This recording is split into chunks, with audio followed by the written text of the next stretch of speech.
సరే బంగారం. నేను, రూప ఖచ్చితంగా ఆ బోనాల జాతరకి వస్తాము.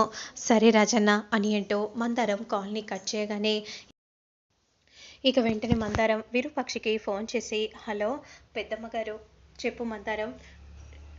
రేపు రాజన్న, అమ్మాయి గారు బోనాల జాతరకి వస్తున్నారు.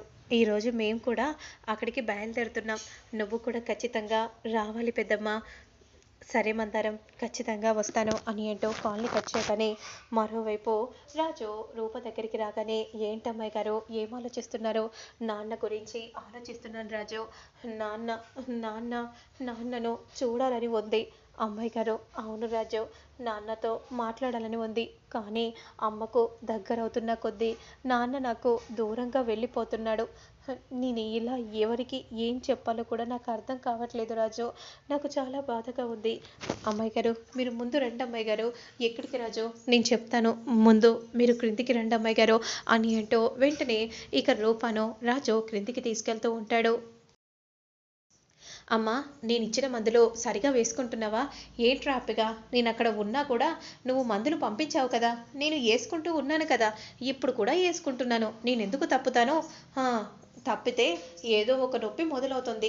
అందుకే ఎప్పటికప్పుడు గోళీలు వాడాల్సి వస్తుంది అని ఈ విధంగా పైడి తల్లి చెప్తూ ఉంటుంది. అదే సమయానికి, ఏంటి ముత్యాలు, ఎందుకే ఎప్పుడు అస్తమానం అలా ఉంటున్నావేంటి?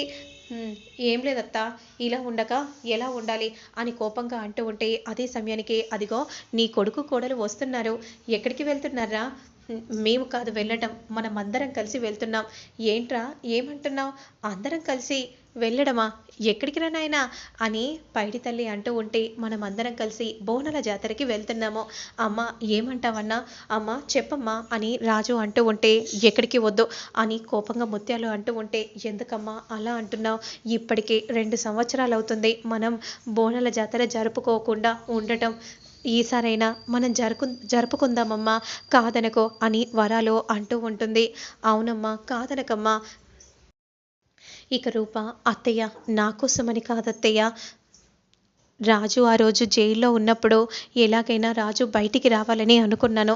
బయటికి వచ్చారు. ఇక మీరు కూడా మీ కిడ్నీ పాడైపోయినప్పుడు ఈ సమస్య నుండి మీరు బయటపడాలని అనుకున్నాను. ఈ సమస్య నుండి బయటపడ్డారు. అందుకే మనం బోనాల జాతరకు వెళ్తే బాగుంటుంది అని అంటూ ఉంటే, ఏంటి ముత్యాలు ఇంకా అట్లా చూస్తున్నావేంటి? వెళ్దాం, వెళ్దామని చెప్పు. ఏంటత్తా, ఎక్కడికి వెళ్ళడం? అయినా కడుపులో మీ మావయ్య ఉన్నాడు. మీ మావయ్య కోసమైనా మనం వెళ్ళి తీరాలి. కాదు కూడదని అనడానికి వీల్లేదు. అంతే, నేను చెప్పింది జరగాల్సిందే. ఇక అందరం కలిసి వెళ్తున్నాము అని అనగానే వెంటనే కోపంగా ముత్యాలు చూస్తూ ఉంటుంది. ఇక కట్ చేస్తే నెక్స్ట్ సీన్లో మాత్రం, నువ్వు నాకు థ్యాంక్స్ చెప్పకుండా నాకు నువ్వు ఆ రూపను లేపేసి పెట్టాలి. ఆ రూప బ్రతకకూడదు. ఎందుకంటే నువ్వు రూపను ఎంత ప్రేమించావో నాకు కూడా తెలుసు. నేను కూడా తెలుసుకున్నాను. కానీ ఆ రూప నీ గుండెలపై తన్నింది. రాజు, రూపలు ఇద్దరు కలిసి నీకు నమ్మక ద్రోహం చేశారు. ఇంకా నువ్వు తనని నమ్మాలని చూడకు. ఎందుకంటే తను చేసిన నమ్మక ద్రోహం అంతా ఇంత కాదు కదా. ఏం ఆలోచిస్తున్నావు? అప్పుడు వెంటనే మనసులో, ఇప్పుడు నాకు రూపపై కోపంగానే ఉంది. కానీ నాకు రూప కావాలి. ఎందుకంటే రూప వెనుక ఉన్న ఆస్తి కూడా నాకు దక్కాలి కాబట్టి నేనేదైనా చేయడానికి సిద్ధంగా ఉన్నాను. ఆ రాజుగారిని లేపేస్తే నాకు రూప సొంతమవుతుంది. నువ్వు ఎన్ని చెప్పినా సరే నేను చెయ్యాల్సింది నేను చేసి తీరుతాను అని మనసులో దీపక్ అనుకుంటూ ఉంటాడు. ఏమైంది దీపక్, ఏం ఆలోచిస్తున్నావు? నేను చెప్తుంది నీకు అర్థమవుతుందా? అర్థమవుతుంది. ఖచ్చితంగా శ్వేత గారు, నాకు కూడా పగతోనే రగిలిపోతున్నాను. ఒక్కో ముద్ద నాకు ఎక్కలేదు. కోపంతో రగిలిపోతూనే ఉన్నాను. ఇప్పుడు నాకు ఆ ఛాన్స్ వచ్చింది. ఖచ్చితంగా సద్వినియోగం చేసుకుంటాను. ఖచ్చితంగా వాడిని లేపేసి తీరుతాను. ఏంటి ఏమంటున్నావు దీపక్? అదే, తనని లేపేసి తీరుతాను అని అంటున్నాను. నువ్వు ఇంకొక ఆలోచనలు పెట్టుకోకు. ఖచ్చితంగా లేపేసిన తర్వాతే మళ్ళీ మనం మీట్ అయి మాట్లాడుకుందాం. ఓకే దీపక్, మరి నేను వెళ్తున్నాను, వెళ్ళు దీపక్ అని అనగానే వెంటనే అక్కడి నుండి వెళ్తూ ఉంటే, మరోవైపు రౌడీలు వస్తారు. మేడం, అర్థమవుతుంది కదా, ఎలాగో రూపను వేసేయడానికి వాళ్ళ బావ ఉన్నాడు. కానీ తను ఒకవేళ వేసేయకపోతే ఖచ్చితంగా నువ్వు వేసేసి తీరాలి. అర్థమవుతుంది కదా? మేం చూసుకుంటాం మేడం, మీరు కంగారు పడకండి అని అంటూ ఉంటారు. రూప, నువ్వు ఇక్కడికి రావడం ఇక ఆఖరి రోజు అవుతుంది. నువ్వు నాతో పెట్టుకున్న నా రాజు నాకు దక్కకుండా నీ వల్లే నాకు దక్కలేదు. నిన్నే లేకుండా చేస్తే ఇక నాకు ఎలాంటి అడ్డు ఉండదు అని మనసులో అనుకుంటూ ఉంటుంది. ఇక మరోవైపు బోనాల జాతరకు అందరూ కూడా బోనాలు ఎత్తుకొని వస్తూ ఉంటారు. అలా సప్పుళ్ళు మోగుతూ ఉంటాయి. రూపరాజు అలా నడుచుకుంటూ వస్తూ ఉంటారు. రూప బోనం ఎత్తుకొని వస్తూ ఉంటుంది. విరూపాక్షి కూడా మరొక వైపు బోనం ఎత్తుకొని నడుచుకుంటూ వస్తూ ఉంటే అంతలో రూపను చూసి అమ్మ అనే విధంగా అంటూ చాలా సంతోషపడిపోతూ ఉంటుంది. అమ్మ రూప, నీకేం కాకూడదమ్మా, నువ్వు ఇక్కడికి వస్తున్నావంటే ఏ ప్రమాదం ఉందో తెలీదు, నిన్ను కాపాడడానికయ్యే నేను ఇక్కడికి వచ్చానమ్మా అని మనసులో విరూపాక్షి అనుకుంటూ ఉంటే, ఏంటి ముత్యాలు నువ్వు ఇట్లా ఉంటే ఎలా చెప్పు? ఏంటండి ఏమంటున్నారు? ముందు మీ అమ్మని ఇక్కడ నుండి పంపించేసేయండి. తను మా అమ్మే, వెళ్ళమని నేను ఎలా చెప్పాలి?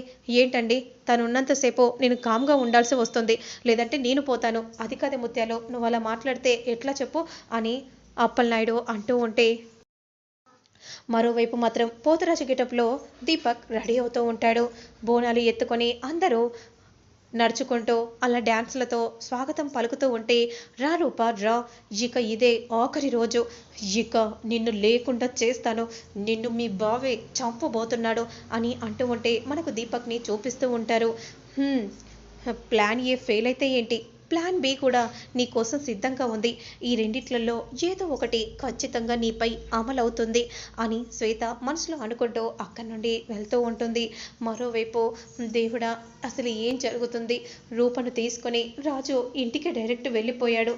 నా జీవితం గురించి నువ్వే ఎలాగైనా ఆలోచించాలి అని అంటూ నడుచుకుంటూ వెళ్తూ ఉంటే, రేణుక అని అంటూ గొర్రె రాగానే, నువ్వా, ఎందుకొచ్చావు? ఏంటి రేణుక అట్లా మాట్లాడుతున్నావు? అయినా నువ్వు మంగళగౌరి వ్రతం చేయడం వల్లేనేమో ముక్కలు కావాల్సిన నేను మళ్ళీ తిరిగి నిన్ను చూడగలిగాను. ఏంటి నువ్వు మాట్లాడుతుంది? అవును, ఆ కటికోడు నన్ను తీసుకొని పోయాడు. నన్ను ముక్కలుగా కొట్టి పోగుల్లా వేసి కిలోల చొప్పున అమ్మాలని చూశాడు. కానీ నా ప్రేమ బాధంతా చెప్పాక ఆ తరువాత వెళ్ళమని పంపించేసేసాడు. చూసావు కదా, అందుకే నీకోసం వచ్చేసాను. నువ్వు ఒక రకంగా చూసుకుంటే మంగళగౌరి వ్రతం నువ్వు చేశావు కాబట్టి నేను బ్రతికి బయటపడ్డాను. నేను నా రాజు కోసం చేశాను. అది కాదు రేణుక, చూడు, రాజుగాడు రూపని ఏకంగా ప్రెగ్నెంటే చేసేసాడు. మరి నువ్వెప్పుడవుతావు? మా గొర్రె జాతి అడుగుతుంది ఎప్పుడు రేణుక ప్రెగ్నెంట్ అవుతుందని. నేనేం చెప్పుకోవాలి? నాకేం అర్థం కావట్లేదు. నువ్వు అంటే నువ్వు ప్రెగ్నెంట్ అవుతా రేణుక, పిచ్చిగా మాట్లాడావంటే ఇక్కడే నిన్ను చంపేస్తాను. అట్లా కాదు రేణుక, నేను చెప్పేది విను రేణుక, కాస్త నా బాధనైనా. ఏంటి నీ బాధ? నేనేది నా దోషం పోగొట్టుకోవడానికే నిన్ను పెళ్లి చేసుకున్నాను, అంతే, అయిపోయింది. మరి ఇప్పుడు నాకు దోషం వచ్చింది. నువ్వు ఇలా దూరంగా ఉండకూడదు, దగ్గరగా ఉంటేనే కదా నా దోషం కూడా పోతుంది. పిచ్చిగా ఉందా? అయితే నేను అందరికీ చెప్పేస్తాను రేణుక, నీకు నాకు పెళ్ళైందన్న విషయం. ఇక వాళ్ళే మనల్ని కలుపుతారేమో. నా మీద ఒట్టే, ఇక్కడ ఎవరికైనా చెప్పావంటే అర్థమవుతుంది కదా. ఇప్పుడు నేను లోపలికి వెళ్ళాలి. సరే రేణుక, నువ్వు పోయిరా, ఆ తర్వాత మాట్లాడుకుందాం అని విధంగా అంటూ కోపంగా అక్కడి నుండి వెళ్తూ ఉంటే, రేణుక నా జాన్, నువ్వే అన్నీ, ఏంటో నేను చూస్తుంటే కవిత్వాలే వస్తున్నాయి అని అంటూ ఉంటే లోపలికి వెళ్ళి రేణుక దీర్ఘంగా ఆలోచిస్తూ ఉంటుంది. ఎలాగైనా సరే అసలు ఆ రూప ప్రెగ్నెంట్ కాదనే విషయం నేను ఎలా బయట పెట్టాలి అని దీర్ఘంగా రేణుక ఆలోచిస్తూ ఉంటే, ఇక అందరూ కూడా అలా నడుచుకుంటూ వస్తూ ఉంటారు. నాన్న వస్తారా రాజు? ఖచ్చితంగా వస్తారు అమ్మాయి గారు అని అనగానే సూర్యప్రతాప్ని చూసి చాలా సంతోషపడిపోతూ ఉంటుంది. అంతలో అలా అప్పలనాయుడు చూస్తూ ఉంటే, ఏంటక్క ఏం జరుగుతుంది? ప్రశాంతంగా గుడికి వస్తే కూడా ఇక్కడ కూడా వదలట్లేదేంటి? తమ్ముడు, నువ్వు చూసి చూడనట్టు పో తమ్ముడు, వాళ్ళ గురించి నువ్వు పట్టించుకోకు అని అంటూ ఉంటే అలానే అందరూ కూడా చూస్తూ ఉంటారు. మరోవైపు మనకు దీపక్ని చూపిస్తూ ఉంటారు. వెంటనే అక్కడ ఉన్న నిమ్మకాయల దండను మెడలో వేసుకొని కత్తిని గట్టిగా పట్టుకుంటాడు ఉగ్ర రూపంతో.